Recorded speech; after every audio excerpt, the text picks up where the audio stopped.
Ustaz Khalid semoga tidak tersinggung.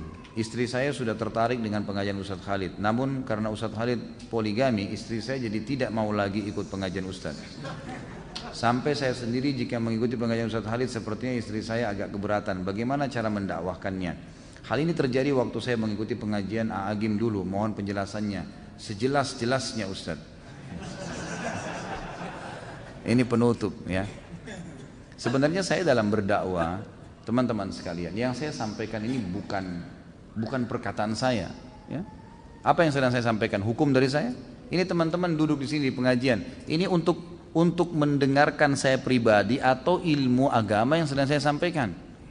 Ilmu agamanya, bukan karena saya berbicara. Yang menyuruh poligami siapa?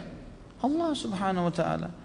Saya melakukan juga, saya sebagai praktisi karena perintah Nabi SAW. Berapa kali istri saya tanyakan, kenapa kak poligami? Karena perintah Nabi. Saya katakan begitu. Dan saya selalu mendakwahi dia, mendakwahi istri saya supaya bisa menerima hukum Allah SWT ini, sambil saya doakan semoga hati mereka terbuka. Dan saya melakukan itu. Kalau masalah kasus saya menyampaikan hukum Allah lalu istri anda tidak mau dengar, tidak mau lagi datang pengajian saya, silahkan. Terbuka sekali pintu. Masih banyak selain dia insya Allah yang mau hadir. Gitu kan? Saya tidak pernah terganggu dengan 1, 2 orang, 10 orang yang berhenti ikut pengajian karena saya menyampaikan bukan hukum saya, hukum Allah Subhanahu wa taala. Kalau dia mau benar, dia ikutin pengajian, tidak ada hubungannya.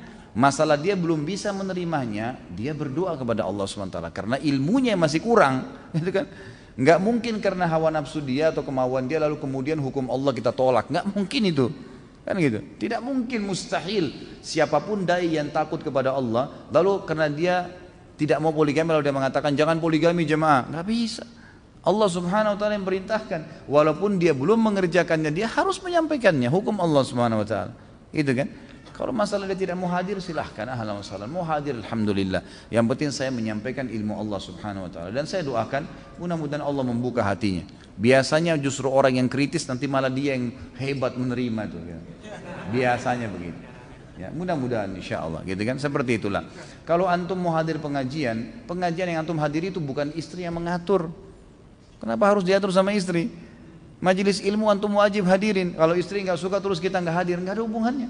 Kan itu. Harus ar-rijalu qawwamuna 'alan nisa. Laki-laki yang menentukan perempuan, kalau perlu kamu harus hadir ke pengajian ini. Kita yang tentukan, bukan dia yang tentukan, kok terbalik nih. Kan itu. Harus perempuan dipimpin oleh laki-laki, bukan perempuan yang pimpin laki-laki, jangan dibalik. Kalau dibalik jadi kacau semua nih nanti. Sudah hukum Allah begitu teman-teman sekalian. Dan dengan dipimpinnya perempuan bukan berarti perempuan terhina. Justru perempuan dengan fitrahnya butuh dilindungi dan dipimpin. Memang gak bisa jadi pemimpin.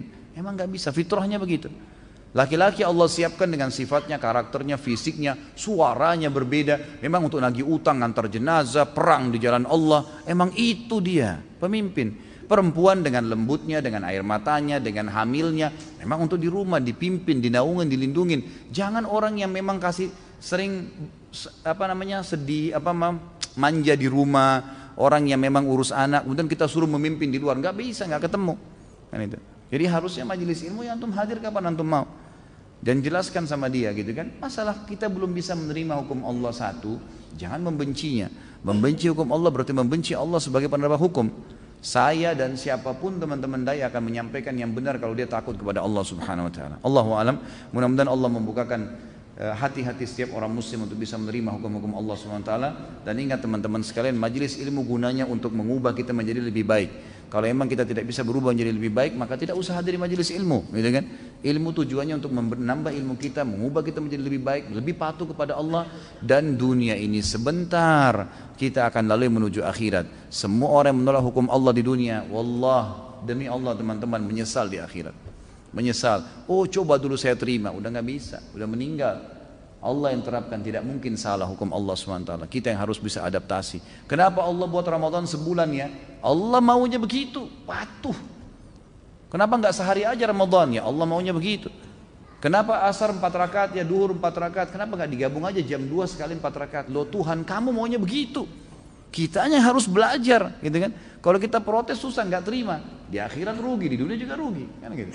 Jadi harus hukum Allah diterima, pencipta. Jadi harus fahamin, ya, masalah ini. Allahu a'lam.